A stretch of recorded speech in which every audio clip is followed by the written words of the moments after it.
What's happening on the ground is that we've got a new governor who has come in. She's got in her mind what she wants to deliver for her people. She doesn't realize that even currently the budget that she's working under is a budget which was Kirautu Murungi's budget. So the first thing that she ought to do, and I hope she's listening, is to be able to try and seek consensus and try to develop synergy with the legislative arm of government. Because soon she will be submitting her supplementary budget. And I think the first thing that she needs to do is to try and have a meeting with this MCAs, try to tone down on her dictatorial tendencies. Because, I mean, when you watch her talk there, she seems like she's lecturing the MCAs. She needs to realize that the MCAs are the most powerful people. They are the most powerful people in a county. Not even the governor.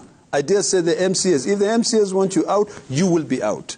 So the first thing she ought to do is to be able to say, okay, gentlemen, this is Meru County.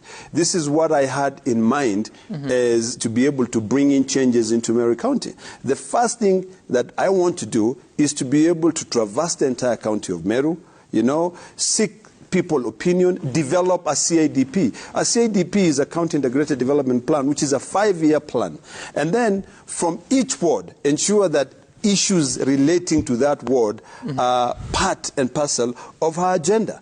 And then from there, she dissects it and develops something called an annual development plan. Submit a budget to the MCAs and say, this is what I want. And for me to be able to deliver this, under Article 179 of the Constitution, I need these members, to be part of my executive committee. These are the members who represent the entire Meru County. So, but if she brings in her husband, she brings in her sister, that, leaves a lot to be desired. So the first thing I would suggest to, the governor is to really to take a pill chill. To realize that, first of all, she's very vulnerable. She's the only person there. These guys can gang up and remove you. You're very vulnerable. We saw what happened in Makueni. And until Governor Kibwana, Kivuta Kibwana, right? Yes. Forget that name, KK. No wonder he went to KK.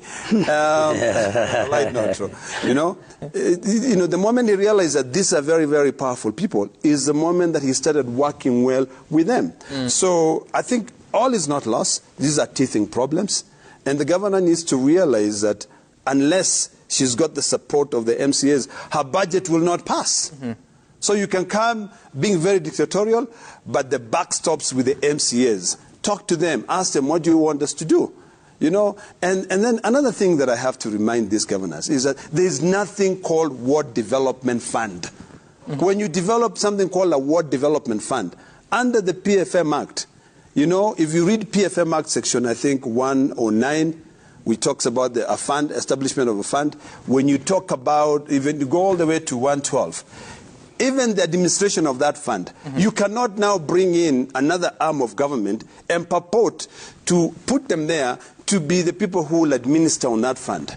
MCAs exist to be able to develop legislation. Right. We members of parliament, both the Senate and the National Assembly, exist to be able to form legislation. That is why, and I want to repeat this, that is why we have the delegated committee on legislation. So that you can be able to look at government policies that have already been put there, because whenever we develop a legislation or a piece of law, then there are rules and regulations, or they call what? What are they called? Procedures, or what they call? That are developed by the executive. So for us to be able to counter-check that they are not coming up with another statutory instrument, we form different committees. So currently what is happening in this devolution space is that we've got people who have come who are extremely ambitious. They think that they are the alpha and omega. They think the buck stops with them, and it doesn't. The only thing that gives a governor power is that he is now the owner of that budget. He is now the one to be able to implement that budget. And to tell you... So, Senator, yes, if we are to believe what the governor of Meru is saying, that if they were used to be receiving money. No. I'm not going to do. It's not about. You cannot impute improper motives on legislators. It is the governor who is saying that. Yeah, she is imputing improper motive on those legislators. So what she needs to do is this: she needs to present. I've listened to the argument made by the majority leader. He said that you cannot bring in your husband here. We also have our spouses. We cannot bring them here.